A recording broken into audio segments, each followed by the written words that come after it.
네. 오늘 하나님의 말씀은 이사야서 6장 1절부터 13절에서 말씀을 보겠습니다. 제목은 Master, Messenger, Message라고 정했습니다. 우리 같이 먼저 본문을 읽겠습니다. 시작. 우시야 왕이 죽던 해에 내가 본즉 주께서 높이 들린 보좌에 앉으셨는데 그의 옷자락은 성전에 가득하였고 스랍들이 모시고 섰는데 각기 6날개가 있어 그 둘로는 자기의 얼굴을 가리었고 그 둘로는 자기의 발을 가리었고 그 둘로는 날며 서로 불러 이르되 거룩하다 거룩하다 거룩하다 만군의 여호와여 그의 영광이 온 땅에 충만하도다 하더라. 이같이 화답하는 자의 소리로 말미암아 문지방의 터가 요동하며 성전의 연기가 충만한지라. 그때 내가 말하되 화로다 나여 망하게 되었도다. 나는 입술이 부정한 사람이요 나는 입술이 부정한 백성 중에 거주하면서 만군의 여호와이신 왕을 배웠음이로다 하였더라. 그때 그 스랍 중에 하나가 부젓가락으로 제단에서 집은 바 핀 숯을 손에 가지고 내게로 날아와서 그것을 내 입술에 대며 이르되 보라 이것이 내 입에 닿았으니 내 악이 제하여졌고 내 죄가 사하여졌느니라 하더라. 내가 또 주의 목소리를 들으니 주께서 이르시되 내가 누구를 보내며 누가 우리를 위하여 갈고 하시니 그때 내가 이르되 내가 여기 있나이다 나를 보내소서 하였더니 여호와께서 이르시되 가서 이 백성에게 이르기를 너희가 듣기는 들어도 깨닫지 못할 것이요 보기는 보아도 알지 못하리라 하여 이 백성의 마음을 둔하게 하며 그들의 귀가 막히고 그들의 눈이 감기게 하라. 염려하건대 그들이 눈으로 보고 귀로 듣고 마음으로 깨닫고 다시 돌아와 고침을 받을까 하노라 하시기로. 내가 이르되 주여 어느 때까지니까 하였더니 주께서 대답하시되 성읍들은 황폐하며 주민이 없으며 가옥들에는 사람이 없고 이 토지는 황폐하게 되며 여호와께서 사람들을 멀리 옮기셔서 이 땅 가운데에 황폐한 곳이 많을 때까지니라. 그 중에 10분의 1이 아직 남아있을지라도 이것도 황폐하게 될 것이니 밤나무와 상수리나무가 배임을 당하여도 그 구루터기는 남아있는 것 같이 거룩한 씨가 이 땅의 구루터기니라 하시더라. 아멘. 네, 현장에서 예배 드리시는 분들은 제가 PDF로 보내드렸습니다. 그러니까 그걸 보시면서 같이 예배를 드리면 되겠습니다. 네. 오늘 이 이사야서 6장의 본문 말씀은 이사야가 선지자로 부름을 받는 장면입니다. 그렇죠? 사실 선지서는 하나님께서 선지자를 부르실 때 그 부름의 이야기가 사실 앞에 부분에 나오는데 이사야서는 이제 6장에 와서 이렇게 나오는 그런 특이함이 있습니다. 그래서 사실 이 본문을 목사 안수식 때나 아니면은 선교사 파송식 때 많이들 인용을 하는 본문이죠. 사실 성경 안에서 몇 안 되는 하나님의 영광 앞에 서 있는 어떤 모습, 하나님의 영광이 드러난 모습, 그 모습이 이렇게 기록된 그런 본문입니다. 그래서 그 본문이 굉장히 많은 것을 또 얘기해 주시면 또 많은 것을 더 궁금하게 만드는 그런 본문이기도 해요. 그죠? 정말 하늘이 열린 것인지 아니면 이사야의 눈이 열린 것인지 정말 갑자기 하나님이 보인 거 아닙니까? 그 하나님께서 어떤 모습으로 계시고 그 하나님이 계시는 그 성전 안에서 어떤 일이 벌어지는지를 이렇게 오늘 본문이 이야기를 해주고 있습니다. 그래서 우리는 이런 본문을 대할 때 항상 우리의 그런 초점이 약간 좀 잘못되기가 쉽습니다. 예를 들어서 스랍의 날개가 6개인데 그 날개 길이는 얼마나 될까? 라든가 아니면 하나님의 보좌가 높다고 그랬는데 그 높이가 얼마나 될까? 라든가 아니면은 이사야의 입술을 갖다 댄 그 핀 수춘 온도가 몇 도나 될까? 뭐 이런 거 농담이지만은 그런 식으로 어떤 그런 다른 부분에 우리가 성경에 충분히 얘기해 주지 않는 거에 대해서 우리가 관심을 많이 갖고 성경에서 분명하게 얘기하는 그 메시지는 우리가 놓칠 때가 많이 있다는 것이죠. 그래서 오늘 이 본문 말씀을 우리가 좀 더 이렇게 원근법을 좀 줘서, 거리감을 줘서 이 본문의 입체를 좀 살려보기를, 입체감을 좀 살려보기를 원합니다. 그래서 제가 조금 그 제목을 이렇게 Master, Messenger, Message라고 이제 정한 이유가 바로 거기에 있습니다. 오늘 본문을 가만히 보면은 우리의 주의를 집중하게 하는 그런 대상이 셋이 나오는데, 바로 그것이 당연히 첫 번째는 메신저지요. 예, 이렇게 선지자로 부름을 받는 이사야가 어떤 그 중심이 되어 있습니다. 그러나 오늘 본문을 가만히 보면은 그렇게 메신저가 중요한 그런 역할을 하겠지만, 사실은 본문은 메신저보다는 훨씬 더 그를 부르신 메스터를 더 많이 설명을 하고 있습니다. 지면을 많이 할애하고 있습니다. 예, 그 메스터가 어떤 분이신가, 그 분이 이 메신저를 부르셨다는 사실을 이야기하고, 그것은 왜냐하면은 전달해야 될 메시지가 있었기 때문에 메신저를 불렀다는 거죠. 예를 들어서 우리가 목사 안수식에, 예를 들어서 저도 이제 오래됐는데, 벌써 목사 안수 받은 지 오래됐는데, 그 자리의 주인공이 목사가 아닌 거죠. 하나님께서 전달할 메시지가 있기 때문에 하나님께서 그 사람을 부른 거지 않습니까? 그래서 이런 식으로 이제 우리가 좀 더 오늘 본문을 가만히 볼 때 이사야가 어떻게 정말 하나님 앞에 부름을 받았고 어떻게 반응을 했고도 중요하지만, 그가 전해야 될 메시지가 훨씬 더 중요한 것을 우리는 알게 됩니다. 왜냐하면 그를 부르신 하나님께서 어떤 전달할 메시지가 있었기 때문에. 사실은 오늘 이 세 가지 이야기가 다 제목에 들어가 있지만, 더 중요한 것을 사실은 제목에서 일부러 제가 뺐습니다. 그게 뭘 것 같습니까? 이 하나님께서 메신저를 통해서 전달해주고자 하는 이 메시지를 받을 대상이 빠졌잖아요. 그죠? 그 대상이 바로 오늘 본문에 보면 이 백성이다, 이렇게 나옵니다.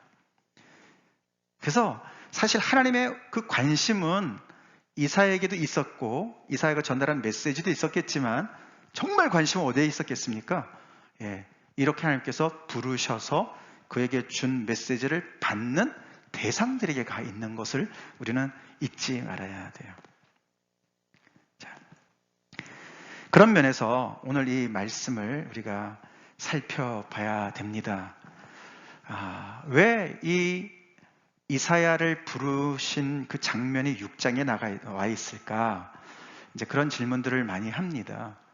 근데 이 백성들 입장에서 볼 때는 그렇지 않습니까? 아무나 믿을 수 없잖아요. 그죠? 누가 와서 이게 내가 하나님께 받은 말씀이다, 그러고 얘기를 하는데 그거를 그냥 넙죽넙죽 믿을 수는 없잖아요. 그죠? 그 신빙성이 어디 있느냐, 그것에 진정성이 있는 거냐 라는 것이 굉장히 중요합니다. 그래서 오늘 사실 이 6장은 하나님께서 이 이사야도 하나님께서 진짜 부른 선지자일 뿐만 아니라 그가 전달하는 이 메시지, 즉 이사야서가 진짜 하나님께서 주신 메시지다라는 것을 도장을 찍는 것과 같은, 어떻게 보면 그런 역할을 하는 본문이라는 것이에요. 그렇기 때문에 굉장히 귀담아서 잘 들으라라는 사실 것들이 깔려 있는 것입니다. 자, 그렇게 이제 우리가 좀 주변을 좀 이렇게 정리를 해보면서 조금 내용을 들어가 볼 텐데요. 자, 이 메스터는 결국은 이 백성과 어떤 관계에 있느냐. 사실 이 메스터라고 제가 표현했지만, 본문은 그분은 이스라엘의 하나님이시죠. 그죠? 그래서 본문에 만군의 여호와의 왕이시다, 왕이라고 표현을 합니다. The King이라고 얘기를 합니다. 그래서 사실 이 메스터이신 이 여호와 하나님과 이 백성 간의 관계가 사실은 왕과 백성의 관계에 있는 겁니다.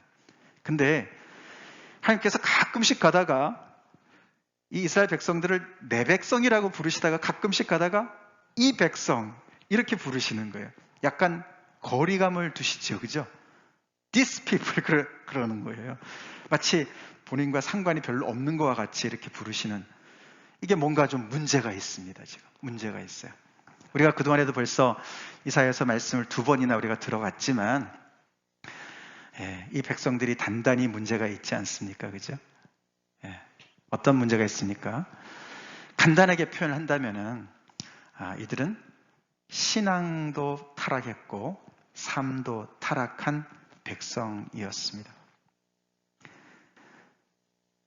이 만군의 여호와이신 왕의 백성들인데, 성경을 쭉 볼 때 이스라엘 백성들은, 근데 그 백성의 그 왕에 걸맞는 모습을 상실한, 그것이 종교적인 면에서, 신앙적인 면에서도 하나님을 온전히 예배하는, 하나님만을 예배하는 그런 사람들이 아니었고, 그들은 많은 우상을 의지하고 섬기는 사람들로 전락을 했고, 그것이 신앙에서만 타락이 아니었습니다. 그렇게 되니까 그들의 삶 속에서도 그런 질서가 다 무너지고, 그래서 하나님께서 주신 그 율법을 완전히 무시하면서 그 안에 불의가 가득하고 포악이 가득하고, 그래서 많은 부르짖음으로 정말 못 가지고 정말 이렇게 짓눌린 많은 사람들이 너무너무 힘든 그런 상태에 빠져 있었습니다.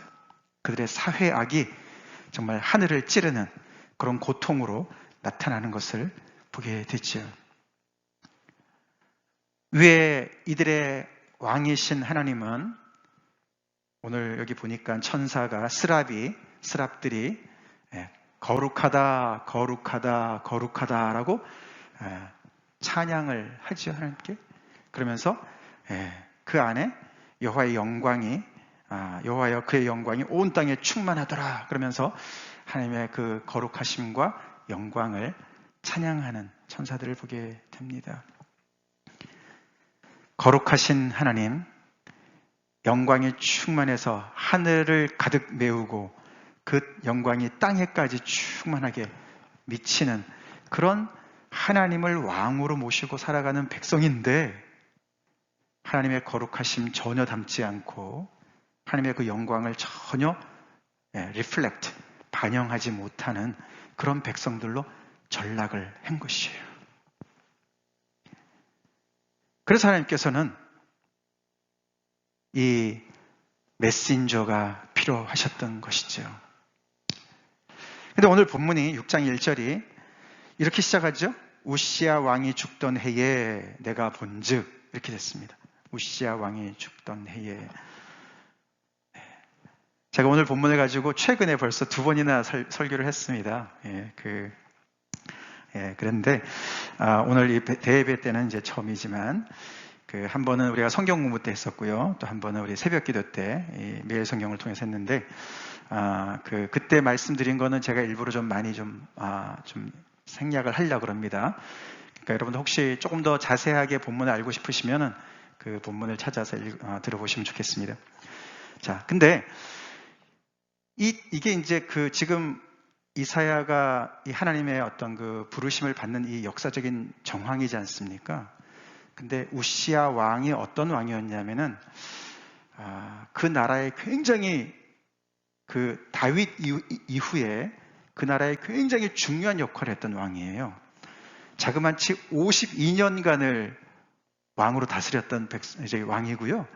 16살 때 왕이 돼가지고 52년간을 다스렸고, 그 사이에 굉장히 중요한 치적을 많이 남긴 왕입니다.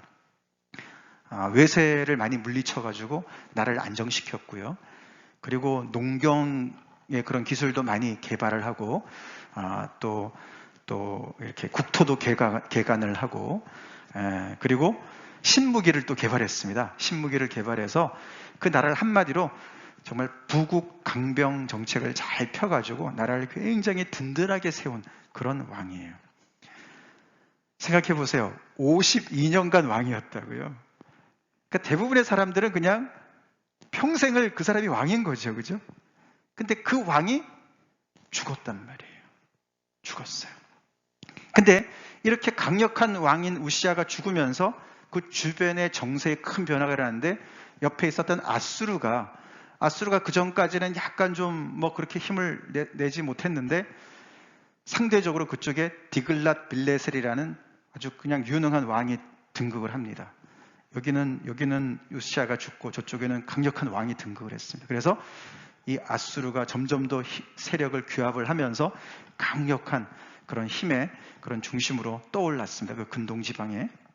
자, 그러니까 여러 가지로 이스라엘 백성들은 너무나 힘든 상황이었던 것이죠. 저는 어렸을 때 박정희 대통령 시절에 있었거든요. 그렇기 때문에 박정희 대통령이 오래 했잖아요. 그죠? 그렇기 때문에 저는 대통령은 박정희만 하는 줄 알았어요. 요즘 우리 젊은 세대들은 그러지 않겠지만 뭐 대통령이 안 바뀌잖아요. 그냥 계속 박정희였으니까. 근데 박정희 대통령이 서거됐을 때 얼마나 많은 백성들이 저를 포함해서 나라 곧 망하는 거 아닌가. 박정희 대통령이 서거를 당했으니까 큰일 났다. 근데 이 이스라엘 백성들은 그런 공포 이상의 엄청난 공포를 느끼는 상황이었던 것을 이제 앞에 본문이 이야기를 하고 있습니다. 자, 그런 상황에 있기 때문에 정말 너무나 나라를 걱정했던 이 이사야가 갑자기 그가 하나님을 뵙는 거 아닙니까? 그죠?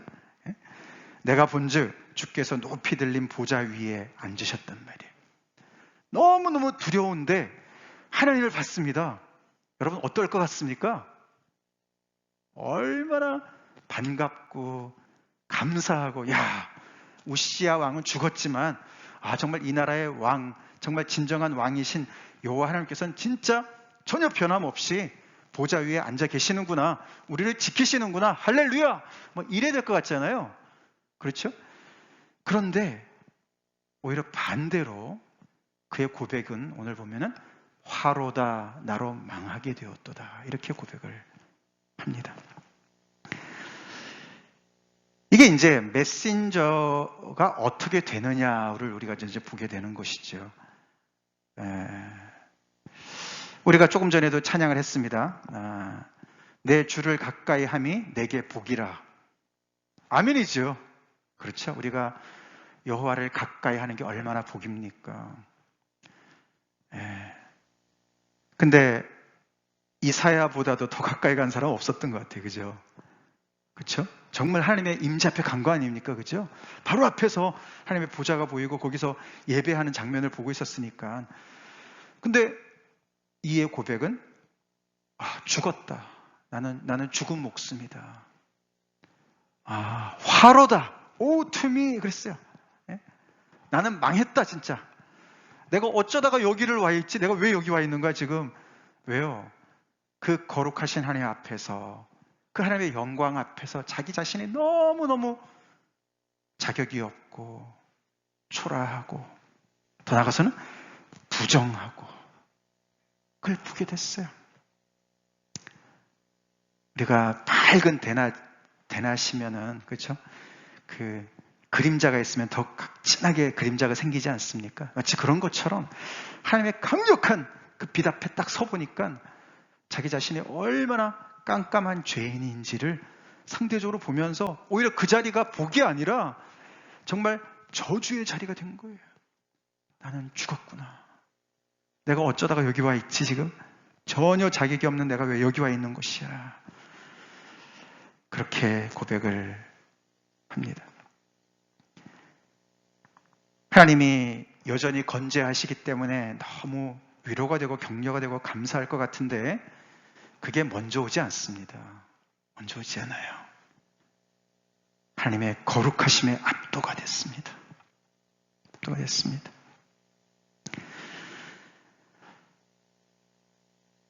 우시야 왕이 죽던 해에, 그게 BC 한 740년 경입니다. 그러니까 지금부터 줄잡아 2700년 전이 아닙니까? 그죠? 오래전이에요. 근데 거기에 버금가는 그런 어떤 일들이 우리 인생 가운데 다 있겠지만, 우리가 전체적으로 우리가 느끼는 이렇게 한 국가의 왕이 서거함으로 인해서 그 백성들이 너무 두려운 것과 비슷하게 오늘날 버전으로 좀 바꾼다면은 우리가 이 코로나 바이러스, 이 팬데믹이 만연하는 이 해에 뭐 이렇게 볼 수가 있겠어요, 그죠? 예, 코로나 바이러스 때문에 지금 올해 초부터 시작했지만 3월부터 점점 더 본격화되면서 저희도 예배를 이렇게 현장에서 드리지 못하고 지금까지도 이렇게 정말 힘든 가운데 있고, 코로나 바이러스 때문에 우리의 정상 일상생활이 다 망가지지 않았습니까? 비슷한 것이죠. 예, 우시아 왕이 죽던 해랑 비슷해요. 예, 코로나 바이러스가 창궐한 이 시대에, 이 해에 예, 우리에게도 하늘이 열리고 이사야처럼 하나님을 가까이 배우는 은혜가 있기를 바랍니다. 바라는데, 가까이 하는 게 복인데, 그게 먼저는 이렇게 화로다 나로 망하게 되었도다 라는 고백이 먼저라는 거예요. 먼저 나온다는 거예요.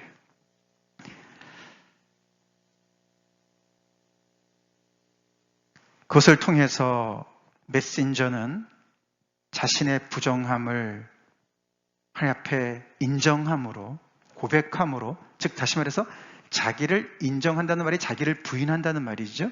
그러므로 인해서 오히려 하나님으로부터 인정을 받는 은혜를 입습니다. 거기서 하나님께서 정말 그의 말대로 이 정말 하나님의 거룩하심 앞에 부정한 이 죄인이 타 죽을 수밖에 없는 상황인데도 하나님께서 그에게 은혜를 베푸시는 거예요. 그래서 스랍 중에 하나가 가서 제단에서 핀 숯을 가지고 그의 입술에 대고 너의 죄가 사해졌다, 악이 제해졌다 라고 말씀을 하시면서 이 이사야가 그 천상의 그 회의 속의 한 일원으로 변화됩니다. 조금 전까지는 완전히 이방인이었고 내가 왜 이 자리에 있나라고 했는데 하나님의 놀라우신 은혜 앞에서 그는 죄사함을 받고 변화를 받고 그 자리에서 그들이 하나님을 중심으로 한 그 정말 하나님의 그 캐비넷들이 같이 회의하는 것을 듣는 자리까지 가게 되고, 들으면서 결국은 나를 보내소서라는 고백까지 가게 됐습니다. 자, 그렇게 메신저가 준비가 됐습니다. 하나님께서 이사야에게 정말 당신의 그런 영광을 보여주시고 거룩함을 드러내신 이유가 그를 사실은 부르신 거나 똑같은 것이고 그의 콜링이나 똑같습니다. 근데도 사실 하나님의 은혜를 통해서 그는 이제 정말 자원해서 나를 보내주세요 라고 이야기를 하는 자리까지 왔는데, 그러니까 하나님께서 이제 메시지를 주시는 거예요. 그죠? 메시지를 주세요. 어떤 메시지였습니까? 이사야가 어떤 메시지를 기대했을 것 같습니까? 당연히 이 이사야가 화로다 나로 망하게 되었도다 라고 말할 때 내 입술이 부정하고 또 내가 입술이 부정한 백성들 속에서 같이 있었다. 즉 백성과 나는 똑같은 사람이다. 이스라엘 백성들과 나는 다른 게 하나도 없다라고 고백을 한 겁니다. 그죠? 그래서 자기를 이렇게 고백한 자신을 깨끗게 해주시고 회개케 해주시고 새 사람 되게 해주신 그 은혜가 너무 감사해서 하나님께서 누가 나를 위해서 갈고 우리를 위해서 누구를 보낼까라고 말씀하실 때 저요! 왜요? 하나님의 은혜가 너무 크니까 감사해서, 그래서 이 은혜를 정말 이 동족의 이 형제 자매들한테 가서 이야기를 하고 그들이 빨리 회개하고 하나님의 은혜 가운데 돌아와서 그들에게도 정말 핀 숯과 같은 것을 통해서 하나님의 은혜를 통해서 그들을 정말 새롭게 하시고 구원해 주시기를 원하는 그 마음이 가득 차 있지 않았겠습니까? 그래서 조요했는데 하나님이 그에게 주시는 메시지가 뭐였습니까? 이게 또 다른 반전이에요. 어떤 얘기였냐면은 한마디로 얘기하면 그들은 황폐하게 될 것이다. 밤나무가, 상수리나무가 잘라져 가지고 나무가 잘려졌으면 끝난 거죠. 그죠? 그럼 밑둥이만 남아있는, 구루토기만 남아있는 끝나버린 그런 상태로 갈 것이다. 그렇게 갈 것이다. 그 얘기를 해라. 근데 너가 가서 이제 그런 얘기들을 하게 되면은 결국에는 어떻게 됐습니까? 이 백성들이 이렇게 신앙과 삶이 타락해서 하나님으로부터 멀리 가 있는 이 사람들이 무뎌졌던 마음들이, 정말 단단해졌던 마음들이 다시 새로워지고 어린아이 같이 변하고 이렇게 되도록 너가 애를 써라. 그래야 될 것 같은데 반대로 얘기하셨어요. 그죠? 이게 이제 특별히 9절, 10절 말씀이 정말 너무 이제 이해하기가 어려운 부분입니다. 여호와께서 이르시되 가서 이 백성에게 이르기를 너희가 듣기는 들어도 깨닫지 못할 것이요 보기는 보아도 알지 못하리라. 근데 10절을 보면은 그들이 그냥 깨닫지 못하는 게 아니에요. 그냥 알지 못하는 게 아닙니다. 거기에 하나님이 개입하시는 얘기가 나오죠. 이 백성의 마음을 둔하게 하고 그들의 귀가 막히고 그들의 눈이 감기게 해라. 이사야 보고 얘기하는 거죠. 염려하건대 그들이 눈으로 보고 귀로 듣고 마음으로 깨닫고 다시 돌아와 고침을 받을까 하노라. 하나님이 이스라엘 백성들이 고침을 받을까, 돌아와서 고침을 받을까 염려하기 때문에 너가 가서 그들의 눈을 막고 귀를 막고 마음을 더 단단하게 해라 라고 말씀하시는 거예요.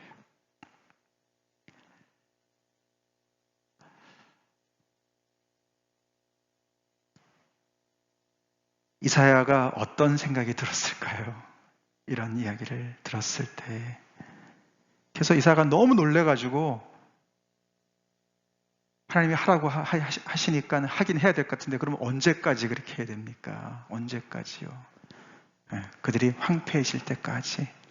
성읍들이 다 망하고 주민들은 다 끌려가고 토지도 다 황폐해지고 완전히 나무가 다 잘려가지고 없어진 것처럼 그냥 밑둥이 조금 남아있을 때까지, 그때까지 너는 너의 사명은 그들의 눈과 귀를 막고 마음을 단단하게 해서 돌아오지 못하도록, 고침을 못 받도록 해야 된다 라고 말씀하시는 거예요.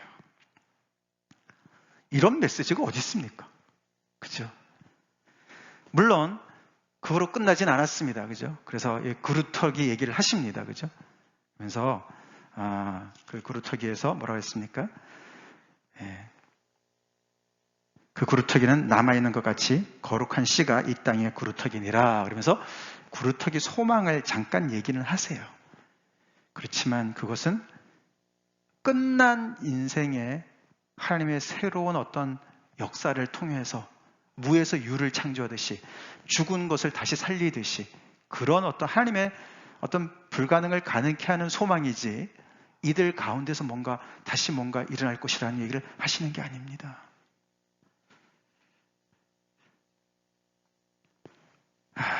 참 하나님 무서워요. 무섭습니다.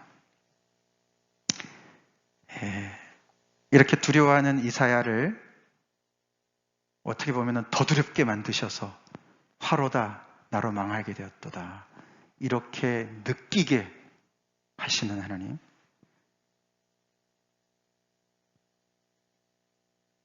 이 백성들을 이렇게 이 선지자를 보내셔서 말씀하시는데 너네가 황폐하게 될 것이다. 너네가 이렇게 심판을 받을 것이다. 그 이야기를 또 전하시는 하나님. 우리는 하나님을 항상 우리를 향해서 선한 것만 의도하신다고 생각하기가 쉽습니다. 맞습니다. 그것도 맞는데 이런 때도 있으시다는 거예요. 이런 때도 있으시다는 거예요. 왜 이렇게 말씀하셨을까? 우리가 최근에 하나님께서 이 이스라엘 백성들을 향해서 말씀하실 때 그 본문에 보면은 파멸을 작정했다 이런 말씀이에요. 하나님께서 작정하신 뜻이 있다는 거예요. 이게 이제 하나님께서 결국은 아까도 봤지만 왕이시잖아요. 예? 정말 천상의 왕이시지 않습니까? 영원한 왕이신데 그 왕께서 당신의 백성, 지금 타락한 이 백성, 그 백성의 역사를 주도하시고 그 나라의 역사뿐만 아니라 그 모든 주변의 열강의 역사를 함께 정말 통치하시면서 결국은 하나님의 뜻을 이루어 나가신 어떤 하나님의 팔라스를 얘기하는 거예요. 하나님의 정책을 얘기하는 거예요. 먼 미래의 정책을 롱텀 고를 말씀하시는 거예요. 그래서 하나님의 궁극적인 뜻은 그들의 멸망이 아니지요. 물론 아닙니다. 결국에는 그들을 구원하시고 치유하시는 게 목적이시죠. 그렇지만 지금은 그들이 심판을 받도록 너가 거기에 방해하지 마. 마치 이렇게 말씀하시는 거랑 같은 거예요. 글쎄요, 비유가 적절할지 모르겠지만 우리 왜 골무면 어떻게 합니까, 여러분들? 몸에 이렇게 종기가 생겨서 골마요. 그러면 그 잘못 건드리면 막 덧나잖아요, 그죠? 그래서 이제 거기다가 이렇게 뭐 연고 같은 거, 뭐죠? 고약 같은 걸 바르나요? 그 고약이 하는 일은 그 골문 데가 더 깊게 곪게, 그죠? 그래가지고 완전히 골마서 근이 빠지도록 하는 거지 않습니까? 약인데 더 곪게 만드는 약인 거죠. 마치 독을 약으로 쓰는 것처럼 뭔가 하나님의 어떤 놀라운 어떤 깊은 지혜가 거기에 들어가 있는 것이죠. 그러니 이 이사야가 정말 너무너무 힘든 사역을 감당하게 됐습니다. 얼마나 외로웠겠습니까? 근데 사실 오늘 여기 아까 읽어봤지만 이사야가 가가지고 그 사람들한테 진짜로 깨닫지 못하도록 눈도 감기고 막 이렇게 숨기고 말 안 하고 막 그냥 더 막 이렇게 그들이 더 악한 마음을 갖도록 막 그렇게 하지는 않았어요. 그죠? 그가 뭘 했습니까? 우리가 1장부터 5절까지 봤지만 하나님의 말씀을 계속 전한 거예요. 어떤 말씀이었습니까? 너네가 이대로 가다가는 심판 받을 거야. 빨리 돌아와. 회개해. 그 얘기였어요. 그죠? 안 그러면 너네가 이렇게 될 거야. 근데 이것이 어떻게 합니까? 이것이 결국에는 그 사람들의 귀를 더 닫게 하고 눈을 더 감기게 하고 마음이 더 단단해지게 하는 역할을 하게 됐어요. 분명히 이 사람들이 마음이 완악해지고 단단해진 것은 이 사람들의 책임도 있지만 또 하나님의 어떤 뜻도 있으세요. 근데 그것이 이사야를 통해서 하시는 뜻이 뭐냐면 결국에는 이 사람들이 이런 상황에서 지금까지 자기들의 그런 삶을 보장해주고 나라를 잘 지켜줬던 우시야가 사라지고 물론 그 아들 요담이 있었지만 요담은 아버지에 비해서는 훨씬 더 약했었고 그리고 주변 강대국들이 점점 더 정말 이렇게 무섭게 일어나는 그런 상태에서 어떻게 하지? 두려워서 어떻게 하지? 이런 상황에 있는데 이사야가 와서 괜찮아. 하나님은 우리 편이야. 하나님이 함께 하시기 때문에 걱정하지 마. 코로나 바이러스 때문에 너무나 걱정하지 마십시오. 하나님은 우리를 지키실 것입니다. 우리의 사업체를 지키실 겁니까? 지키실 겁니다. 우리의 가정을 지키실 겁니다. 이런 말을 해야 위로가 되죠. 그죠? 힘든데, 두려운데, 회개해라. 안 돌아서면 너네 망한다. 이게 지금 이건 약과야. 이거는 더 큰 것이 뒤에 올 것이야. 빨리 회개. 이런 말을 들으면 거부 반응이 일어나죠. 거부 반응이 일어나요. 그죠? 이사야가 가가지고 위로는 대신 하나님의 사랑과 위로를 하기는커녕, 그죠? 그들의 그 모든 정말 죄악을 낱낱이 드러내지 않았습니까? 너희들이 하나님을 믿느냐? 의지하느냐? 너네가 의지하는 것은 은근 보화 아니냐? 너네가 의지하는 것은 이웃 나라 아니냐? 이웃의 마병과 강대국을 의지하는 거 아니냐? 그 아수르 왕을 의지하는 것이 아니냐? 너네가 하나님 백성 맞냐? 이러고 아주 신랄하게 통렬하게 얘기하지 않습니까? 너네가 축복을 받았다 그랬는데 그 모든 것들이 너네가 다 그 약한 사람들, 가난한 사람들 거 토색해서 그런 거 아니냐? 그들 거 빼앗은 거 아니냐? 그게 무슨 축복이야? 빨리 회개해, 돌아와. 너네 악행을 그치고 너네 선행을 베풀어. 하나님의 정의와 공의를 베풀어. 이렇게 얘기하는 거 아닙니까? 그죠? 근데 그런 이야기를 들으면서 이들의 마음이 돌아서야 될 것 같은데 어떻게요? 점점 더 돌아설 마음은 없고 듣지 않죠. 또 시작이네. 정말 힘들어 죽겠는데 또 저런 말을 하네. 계속 죄인 저런 얘기만 하네. 그래서 점점 더 멀리 가게 되는 그런 상황. 자, 그렇지만 이 슬라이드에서 우리가 중요한 결론은 이것이죠. 이렇게 어려운 메시지이기 때문에 백성들이 거의 100이면 99가 그 백성들을 위로하는 많은 선지자들이 있었거든요. 근데 이사야가 아니야, 너네는 하나님의 위로를 받을 때가 아니야. 너네도 나처럼 화로다, 나로 망하게 되었도다. 그것을 너가 알고 고백해야 돼. 하나님께 회개해야 돼. 돌아서야 돼. 그렇게 이야기하는 이 이사야가 미친 사람이 아니고 진짜 하나님께서 그를 부르셨고 하나님께서 그를 선지자로 세우셨고 그에게 진짜 하나님의 메시지를 주신 거기 때문에 너네 그 이야기를 들어. 이 백성들한테 얘기하는 거예요. 너네 그 이야기를 꼭 들어야 돼. 그렇게 말씀하시는 줄 여러분 꼭 믿어야 되겠습니다. 이 이사야서를 어떻게 듣느냐? 이사야 선지서를 어떻게 듣느냐?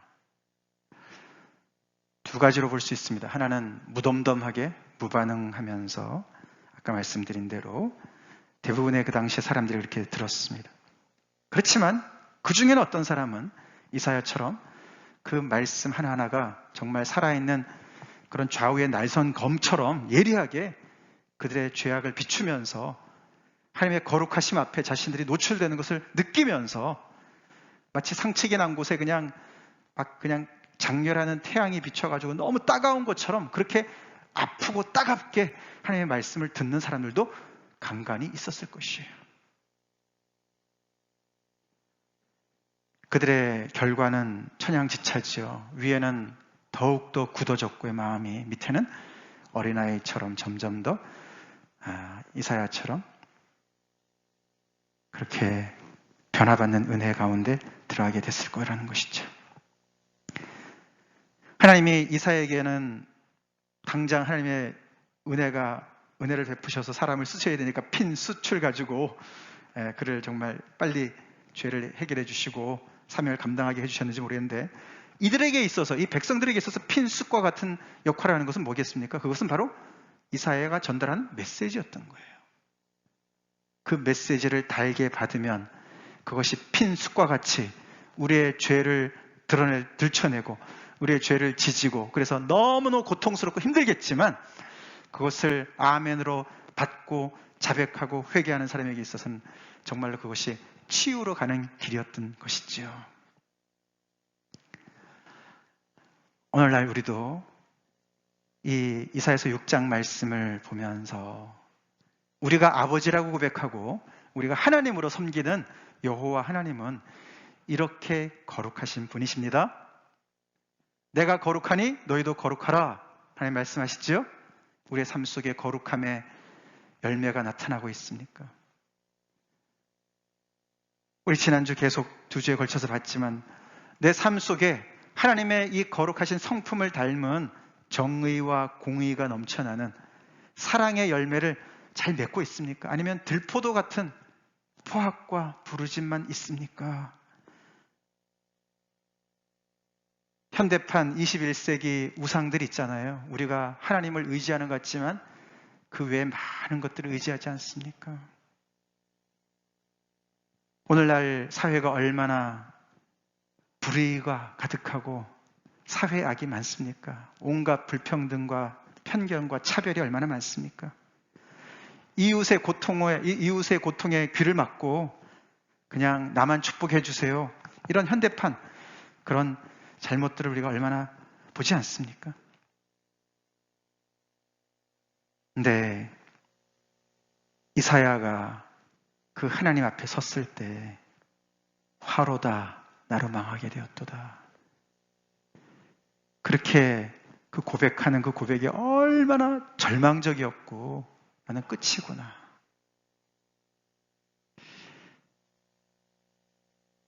이사야가 불신자가 아니었습니다.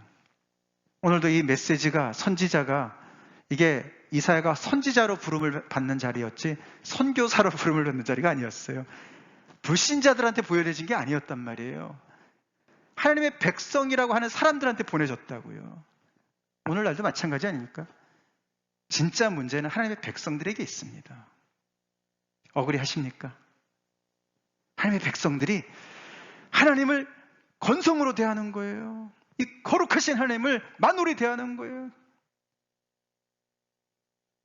그 하나님은 너무나 그 열심으로 하나님의 백성들을 사랑도 하시지만 그 열심, 똑같은 열심으로 정말 끝까지 당신의 백성들을 징계하시는 그런 두려우신 하나님인 것을 우리가 모르고 오늘날 우리가 살면서 크리스찬이라고 하면서 우리가 하나님과 동떨어진, 아까도 봤지만 이런 엄청난 천상의 하나님 왕이신, 만군의 여호와의 왕이신 여호와이신 왕과 너무나 어울리지 않는 그 백성의 모습들, 하나님과의 관계에서도 서로 간의 관계에서도 완전히 타락한, 세속화된 그런 모습과 비슷한 그런 오늘날의 크리스천들의 삶이 얼마나 많이 있습니까?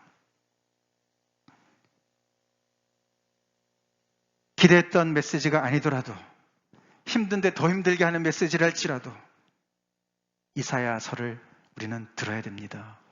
아멘이십니까? 이사야서를 귀담아 들어야 됩니다. 왜냐하면요, 하나님께서는 이렇게 타락한 백성들한테 정말로 경고하시는 거예요. 너네 그렇게 가다가 망해. 구원의 확신?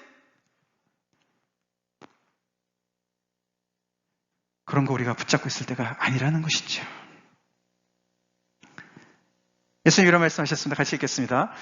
좁은 문으로 들어가라. 멸망으로 인도하는 문은 크고 그 길이 넓어 그리로 들어가는 자가 많고 생명으로 인도하는 문은 좁고 길이 협착하여 찾는 이가 적음이라. 대세가 무덤덤하고 무반응하고, 아, 이사야가 그런 경험을 했어? 좋겠네. 나도 그러면 좋겠다. 이러고 넘어갈 것이 아니라는 것이에요.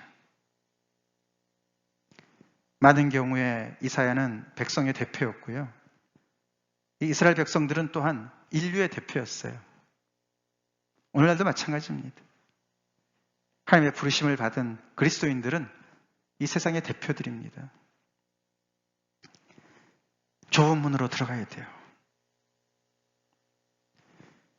이사야가 이렇게 길게 쏟아내는 그 하나님의 엄청난 하나님의 말씀, 너네 현재가 지금 이런 모습이다. 너네 과거가 이렇게 찬란했었는데, 이렇게 하나님의 은혜로 너네가 정말 따끈따끈한 은혜로 너무나 겸손한 모습이 있었었는데 지금 너네가 이렇게 타락했다.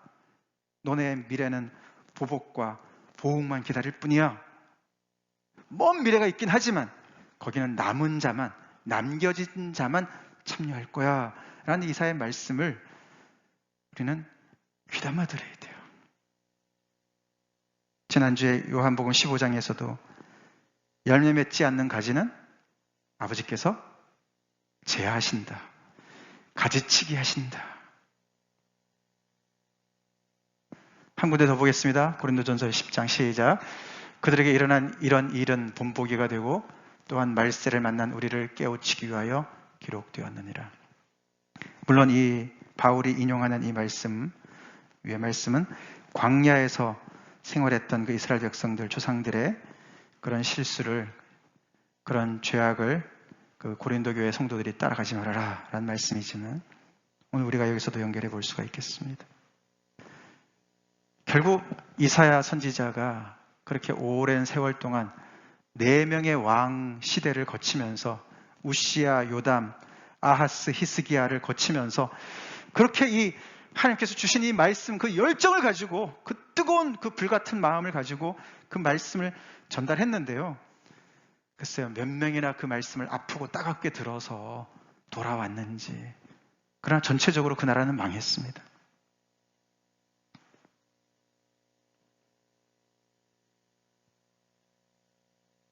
이사야의 말씀이 우리의 예배, 내가 드리고 있는 예배가 위선이 아니냐? 라는 말씀 우리가 따갑게 돌아봐야 됩니다. 내가 혹시 마당만 밟고 있는 것이 아닌가? 성회를 하나님께 예배도 드리면서 악행을 동시에 하고 있는 것이 아닌가? 정말 심각하게 돌아보는 이 7, 8월이 되길 간절히 축원합니다. 나는 옆에 지체들과 어떤 관계를 맺고 있는가? 정의와 공의가 충만한, 한마디로 사랑이 충만한, 하나님을 닮은, 예수 그리스도를 닮은 그런 은혜로운 사람으로 살아가고 있는지 돌아봐야 됩니다. 약한 자들의 송사를 무시합니까? 이웃의 그런 아픔을 향해서 무관심합니까? 돌아봐야 됩니다. 아, 그거는 구약 이야기 아닙니까? 이스라엘 백성들 얘기 아닙니까? 아닙니다. 아닙니다. 그래서 우리는 이 말씀을 잘 들어야 됩니다.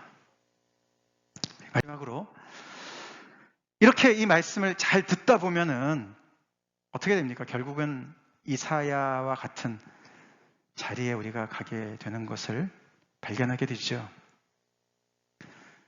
우리 이사야서 말씀을 여러분 꼼꼼히 묵상하시면서 새벽 기도를 통해서 계속 말씀을 올리고 있으니까 또 들으시면서 정말 하나님 앞에 겸손하게 아프고 따갑게 들으시면 결국에는 온전한 치유에 이를 줄로 믿습니다. 하나님 우리를 고치시기 전에 먼저 우리가 얼마나 아픈지 느끼게 해주세요. 이게 신기하지 않습니까? 이 이사야는 하나님 앞에서 느낄 수 있었어요. 볼 수 있었고요. 들을 수 있었어요. 그죠? 그가 본 게 많았고요. 들은 것도 많았어요. 근데 그것이 느껴지는 거예요. 그러니까 화로다 나로 망하게 되었다고 얘기하는 거예요. 근데 이 이스라엘 백성들은 이 감각, 지각 능력이 다 없어져 버렸어요. 봐도 보는 게 아니고 들어도 듣는 게 아니고 느끼는 게 없었어요. 무감각하게 됐고 마치 무슨 마취제를 맞은 것처럼 됐다는 말이에요. 근데 여러분들이 이 이사야 말씀을 들으면서 아까도 말씀드렸지만 읽으면서 들으면서 묵상하면서 아픈 감각이 있으십니까? 하나님 앞에 정말 두려움이 회복이 되고 계십니까? 그러면 은혜인 거예요. 그게 은혜예요. 믿습니까? 여러분의 마음이 부대끼지면 은혜가 되는 거예요. 그게 은혜입니다. 그래서 그게 어디까지 가야 되면 정말로 나는 소망이 없구나. 화로다 나로 망하게 되었구나. 그게 진짜 은혜 받는 자리입니다. 회개의 은혜보다 더 큰 은혜가 없는 것이에요. 그 아픔을 통해서 하나님께서 먼저 그 아픔을 주시는 거예요. 사실은 원래 있었던 것인데 내가 못 느꼈던 것이죠. 그냥 하나님께서 감각을 회복시켜서 내가 정말로 깨닫는 것이에요. 하나님께서 먼저 우리를 헐트시키세요. 그 다음에 힐링을 주십니다. 며칠 전에 이 나지 선교사님이 막 너무 이제 몸이 찌뿌둥하고 여기 뒤쪽에 너무너무 아프대요. 그러니까 막 그 근육통이 와가지고 막 꼼짝을 못하고 막 힘들어해가지고 제가 한번 마사지를 해드렸어요. 근데 이제 마사지 여러분들 힘들 때 받아보신 분들 아시죠? 어떻게 아프잖아요. 그죠? 만지면 아파요. 근데 아픔과 동시에 그것이 치유로 가는 길이잖아요. 그죠? 네. 동시에 가잖아요. 하나님이 그런 것인 거예요. 우리가 하나님 앞에요. 아무런 고통 없이 죄에 대한 괴로움 없이 그냥 룰루랄라 하나님의 은혜를 받고 나는 하나님의 자녀가 됐습니다. 아니라는 거죠. 아니라는 것이죠. 이사야가 얼마나 대단했던 사람이었겠습니까? 이사야에 대한 개인적인 이야기는 별로 없으니 잘 모르지만 근데 그도 자기의 의인은 누더기 옷과 같다. 그렇게 고백을 하지 않습니까? 우리 같은 무자격, 자격이 없는 우리가, 죄인인 우리가 영원하신 하나님의 나라의 자녀고 상속자들이다. 그게 하나님의 은혜로 되는데 그 은혜는 결코 값싼 은혜가 아닌 거예요. 값싼 은혜가 아니에요. 치유는 쉽게 오지 않습니다. 우리가 그것을 대면해야 됩니다. 그렇게 온전한 치유를 받은 이사야, 그 다음에 더 말씀을 듣다 보면 하나님께서 누가 나를 위해서 갈꼬라고 독백하시는 음성이 들릴 때가 올 거예요. 그럼 여러분도 모르는 사이에 저요, 제가 갈게요. 제 받은 바 은혜가 너무 커서요. 하나님이 저를 용서해 주셨잖아요. 제 죄를 사해 주셨잖아요. 전 너무너무 정말 죄가 깊이 박혀 있었던 그런 죄인인데 하나님께서 저를 깨끗하다고 해주시고 저를 새 사람 만들어 주셨잖아요. 저 그들에게 갈게요. 그런 얘기가 나오게 되고, 더 나가서 어떻게 됩니까? 가서 사역하다 보면 이런 얘기가 나옵니다. 주여, 어느 때까지니까. 말 잘 안 듣거든요. 우리는 이사야보다는 좀 낫습니다. 그죠? 그리스도의 복음을 증거하는 거니까. 근데 정말 이 복음은 항상 양날의 칼이지 않습니까? 회개하라, 천국이 가까웠느니라. 사람의 마음의 자세에 따라서 어디가 더 크게 들리는지 좀 다른 것 같아요. 그죠? 복음을 전하는 사람에게 있어서도 마찬가지인 것 같아요. 회개하라, 천국이 가까웠느니라, 이렇게 할 수도 있고, 회개하라, 천국이 가까웠느니라 할 수도 있고.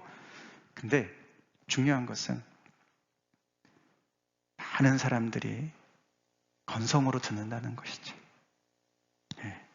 남의 일로 듣는 것이죠. 무덤덤하고 무반응하고. 근데 하나님의 뜻은 정해져 있어요. 돌아서지 않으면 황폐한 패망의 길로 가는 것이에요.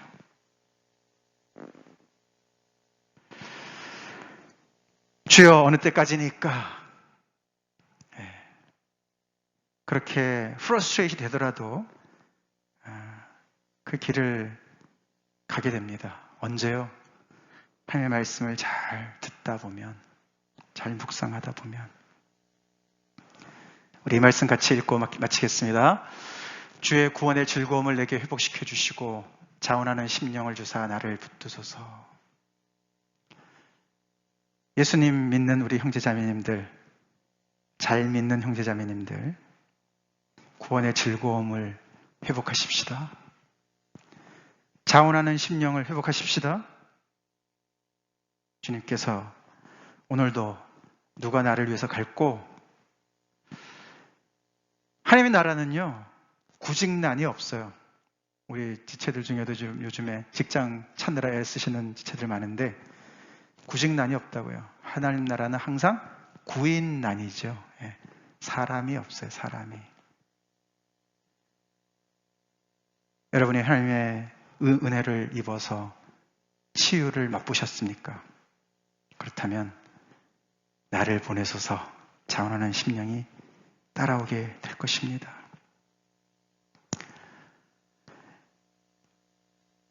다 같이 기도하시겠습니다. 다 같이 기도하시겠습니다.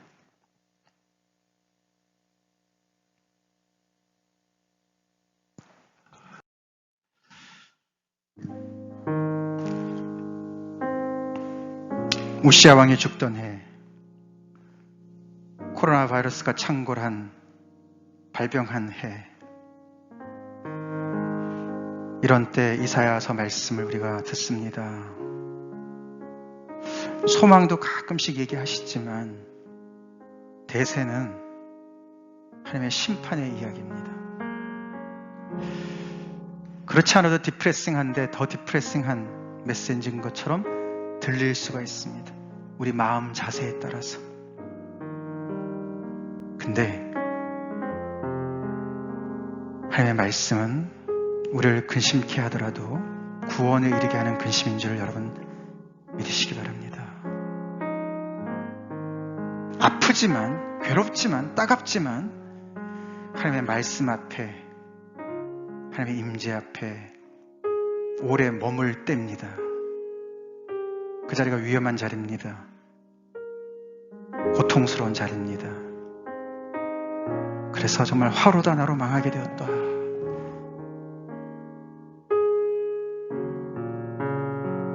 그럴지라도 그 자리가 참된 치유의 길로 가는 자리인 것을 여러분 잊지 마십시오.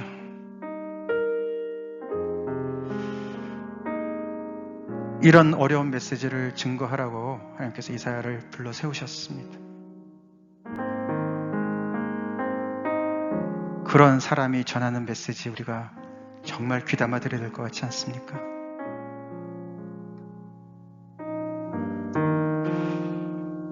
아직 예수님을 영접하지 아니하신 분들, 예수님이야말로 우리의 죄를 온전히 사해 주실 수 있는 분이십니다. 그리스도의 피가 핀 숲과 같습니다. 예수님이 흘리신 피는 내가 흘려야 되는 자리에 대신 가신 보배로운 피십니다.